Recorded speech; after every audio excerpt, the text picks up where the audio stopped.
política o el momento político a raíz de las expresiones del presidente de la Nación al anunciar las medidas restrictivas para, sobre todo para el área metropolitana de Buenos Aires, y sus referencias también al pedido de que la acompañen las provincias con las decisiones que ha tomado. En relación a este punto, al apoyo de las provincias, digamos que varias de ellas, y acá en la región nuestra casi todas, San Luis no se ha manifestado, San Luis mantiene silencio, han dicho que no van a adoptar las medidas que ha sugerido a que hace mención el decreto de necesidad y urgencia que se publicó esta mañana. Le he pedido a Karina Lume, que es diputado nacional del bloque del Frente de Todos, que me atienda para hablar precisamente de esa situación. Karina Lume, buen día, ¿qué tal? ¿Qué tal, Mario? Te saludo y saludo a toda tu audiencia. Bueno, ¿cómo estás viendo digamos, la situación política que se genera a partir de las determinaciones adoptadas por el gobierno nacional? Mira, creo que un poco lo decías vos recién. Hay dos cosas para analizar. Por uno, lo que tiene que ver con las medidas sanitarias, que creo que el decreto publicado es bastante claro con respecto a cuál es el diagnóstico y cuáles son las herramientas que se van aplicando y en qué circunstancias deberían aplicarse, inclusive en aquellas circunstancias que ameriten aplicarlas en la provincia. Y después está la situación que más me preocupa, que creo que llegamos al pico máximo de la pandemia en nuestro país, también con un nivel de crispación política preocupante, o que por lo menos no debería corresponder ante tamaño desafío de lo que es el pico de la pandemia en nuestro país. La verdad que se ha dado una combinación que, si vos me preguntás, es la suma de todos los miedos, un nivel de crispación política y un nivel de compromiso sanitario importante. En ese sentido, creo que la situación amerita por lo menos la templanza de la dirigencia ante lo que es una situación, por supuesto, angustiante para el conjunto de la sociedad, ¿no es cierto? ¿Y cómo analizas el hecho en sí, por ejemplo, en esta crispación? ¿Cómo analizas que pudo haber incidido eh, el discurso de Fernández de anteayer? Mira, yo creo que el discurso, yo soy más de la idea de que circunstancias como esta, si vos te fijás y has leído el decreto que salió publicado anoche, eh, es bastante claro. Creo que hay determinados discursos que hay que basarse en un esquema escrito, bien conciso, objetivo, porque después, al nivel de posverdad que existe en Argentina, de transformación de las palabras o del valor de las palabras, creo que en estos casos es muy peligroso tratar de hacer un discurso que salga natural, y es más importante hacer un discurso técnico que político. En este sentido, creo que ya deberíamos estar en ese aprendizaje desde hace un tiempo largo en Argentina. En ese sentido, creo que también una de las cosas que vos has visto, y creo que de las pocas radios que he escuchado que aclaran el tema, a nivel país nosotros tenemos un esquema donde muchos de los medios porteños imponen la agenda mediática, y la mayoría de la gente cree que se han cerrado las clases en todas las provincias de la Argentina, o que las restricciones son para todo el país, y en realidad, a diferencia del año pasado, lo que ha pasado en esta oportunidad es que se ha dado una medidas que tienen que ver con la segmentación geográfica y con una limitación temporal, que es lo que no pasó el año pasado, por ejemplo, con la presencialidad en las clases. Cuando estaba el pico en la ciudad de Buenos Aires, se impuso una cuarentena para todo el país, que después tuvimos, cuando bajó en Buenos Aires, tuvimos nosotros ese pico en el interior. Entonces, en ese sentido, creo que hay que tener la templanza, por lo menos, para ver cuáles son las medidas, y ir viendo también, no te voy a decir despolitizar la política, pero vos ves, ayer veía la manifestación, por ejemplo, de los directores de las terapias intensivas de Mendoza, con el nivel crítico que tiene la terapia, y escuchando al gobernador un poco hacer político, mantener la posición política de su espacio político en su provincia, que es peligroso por lo menos, y que el principal antecedente que tenemos nosotros de lo que es esa crispación política, casualmente al revés que en Argentina, es el caso de Brasil, donde ya vimos cuáles fueron los resultados. En casi el 90% de los estados brasileños terminó colapsando el sistema de terapias intensivas. Entonces, en ese sentido, la crispación política es peligrosa para el momento que estamos viviendo en Argentina. ¿Y qué se puede hacer para bajar ese nivel, digamos, de alteración en el que estamos ya desde hace tanto tiempo? Bueno, la reunión que va a haber ahora a las 10 de la mañana creo que es un poco de razonabilidad La a del todo lo presidente que con Rodríguez vivimos. Larreta. La del presidente con Rodríguez Ah, Larreta, creo que la verdad ante semejante panorama, creo que es por lo menos una luz de que prime la cordura en el espectro político.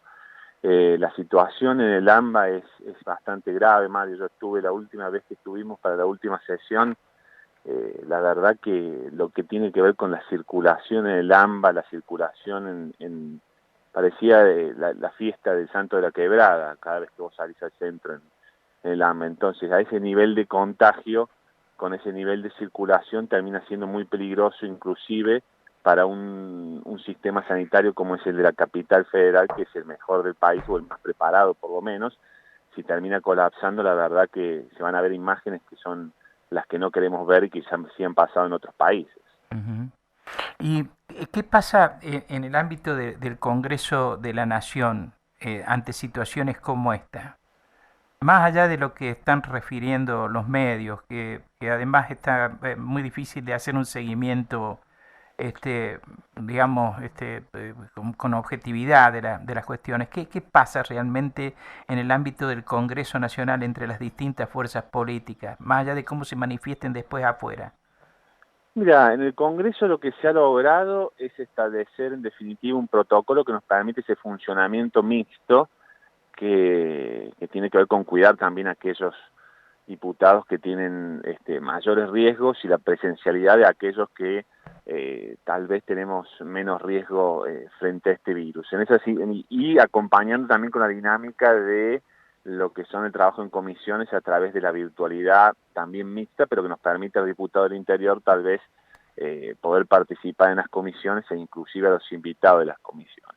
Eso desde el punto de vista institucional. Desde el punto de vista político, también impacta mucho en el funcionamiento del Congreso todo lo que tiene que ver con el reposicionamiento y el debate interno del principal bloque de la oposición. Vos sabés que el bloque de Cambiemos lo integran varias fuerzas, y bueno, entre esas fuerzas tiene un debate propio interno entre posturas más y menos duras que hacen e impactan también a la posibilidad de conseguir o no consensos dentro del Congreso con respecto a diferentes temas, y uno de los temas más importantes o que tiene mayor relevancia por los tiempos con los que contamos es lo que tiene que ver con las PASO y la posibilidad de suspender su aplicación o suspenderlas temporalmente según el estado sanitario que tenga el país. Ahora, ¿será posible reconstruir después de, por ejemplo, estos avances que se consideran avances sobre la ciudad autónoma de Buenos Aires y que genera toda esta crispación de que hablas o la aumenta la crispación política? ¿Será posible reconstruir un ambiente de diálogo y de tranquilidad que incluso a los ciudadanos nos ponga en un estado mejor que el actual? Yo creo que siempre se puede reconstruir el diálogo, más en un país que ya tenemos, Mario, la experiencia de haber pasado por crisis humanas, sociales y políticas bastante profundas.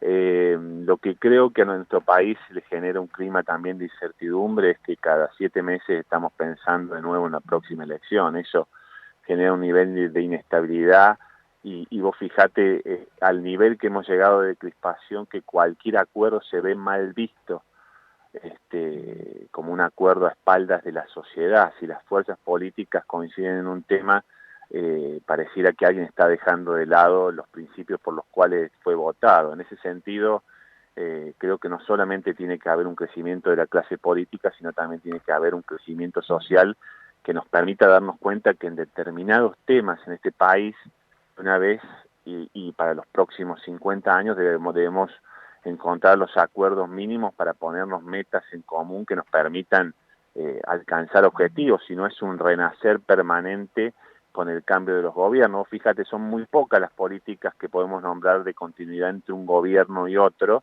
y eso marca que la política argentina está en cierta medida estancada en el tiempo. Y bueno, como estamos nosotros en materia de educación, porque todo parte de la educación y de la cultura, ¿no? Totalmente. Mira, nosotros una de las cosas que hemos presentado ahora, que estamos terminando de dar los últimos detalles con algunas colegas como Mara Brauer, es la necesidad, y es un proyecto, un programa para aplicar lo que tiene que ver con la jornada extendida y empezar el proceso de aplicación de una manera constante y con mayor ritmo de lo que se ha hecho hasta ahora, porque creemos que una de las grandes cosas que ha demostrado la pandemia es la desigualdad que existe en la educación argentina, y en ese sentido una de las cosas que a mí me preocupa fuertemente, vos fíjate, en la agenda de la política argentina, la educación no está entre los primeros 5 o 6 temas, entonces eso es grave porque el diagnóstico evidentemente está desconectado de la realidad. Claro, lo que vos me mencionabas recién sobre las reacciones, etcétera, son los prejuicios, ¿no es cierto? Y los prejuicios surgen precisamente cuando no hay formación adecuada. Entonces te hace presuponer que todos los políticos son ladrones, que todo acuerdo político esconde intereses espurios, que los políticos buscan proceder mal y en contra de la comunidad, etcétera, ¿no? Y justo nos agarra esta pandemia con un recién empezando una evolución en lo que tiene que ver con el uso y el consumo de las redes sociales, porque muchas personas creen que la información que circula por las redes sociales es toda verdad, entonces eso produce un nivel de crispación social importante, y recién estamos en la primera etapa en donde comienzan a aparecer páginas o movimientos, organizaciones no gubernamentales que chequean la información inclusive de los medios, y es la primera etapa en donde comienza a tener importancia estos portales o estas organizaciones como herramienta de información para la gente. Entonces nos agarra justo en la pandemia un proceso también de lo que tiene que ver de construcción de posverdades que generan mucho daño en definitiva. Karin, muchas gracias por atenderme, muchísimas gracias. Muchas gracias a usted, Mario. Le mando un abrazo. A cualquier momento. Karin Alume, diputado nacional del bloque del Frente de Todos, estuvo esta mañana aquí en Nada Secreto en Radio Universidad. A la pausa, la música y volvemos. Radio